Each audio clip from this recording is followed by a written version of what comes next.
खबर शामिल करते हैं जंग से CEO सितारा न्यूज़ में तस्वुर अब्बास तहीम की रिपोर्ट के मुताबिक अंजुमन सरफरोशा इस्लाम जंग के ज़ेर एहतमाम ज़ेर सरपरस्ती चौधरी अजहर नवाज, चौधरी हक नवाज, साबिका काउंसलर महर मजीद नौल, महर अनवर नौल, मोहम्मद आसिफ, हाफिज़ मुश्ताक और महर अकरम नौल एहतजाजी रैली का इनेकाद किया गया, जो कि आस्थाना अंजुमन सरफरोशा मोहल्ला अराइयाँ वाला से शुरू होकर फवारा चौक से गुजरती हुई प्रेस क्लब इख्तिताम पजीर हुई। इस रैली इसराइली मजालिम के खिलाफ शुरका ने कतबे उठा रखे थे, जिस पर इसराइल के खिलाफ नारे लिखे हुए थे, इसराइल नामंजूर, सल्तनत, इसराइल मसनूआत का फौरी बायकॉट वगैरह।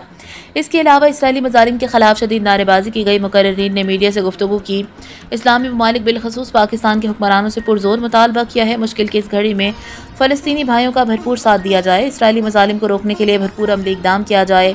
दुनिया में मुसलमानों की तादाद अरबों में है, हर इस्लामी मुल्क के पास बहुत बड़ी अफवाज हैं। अगर तमाम इस्लामी मुल्क यकजान होकर इसराइली मजालिम के खिलाफ खड़े हो जाएं तो ये मसला एक ही दिन में हल हो सकता है। इसके बाद दुआया कलमात व फ़िक्रात के साथ रैली का अख्तिताम हुआ और फ़लस्तीन के मजलूम अवाम के हक़ में दुआ की गई। जो कि एक एटमी क़ुव्वत भी है, हम पाकिस्तान की हुकूमत से, पाकिस्तान की फ़ौज से और इस्लामी ममालिक से ये मुतालबा करते हैं कि अरबों की तादाद में आबादी और करोड़ों की तादाद में अफवाज होने के बावजूद चंद लाख आबादी पे मुश्तमिल इसराइल पूरे मुसलमानों पे जुल्म कर रहा है। बिलखसूस फ़लस्तीन के हवाला से हम उसकी मज़म्मत करते हैं और मुकम्मल तौर पर फ़लस्तीनी अवाम के साथ यकजहती का इजहार करते हैं।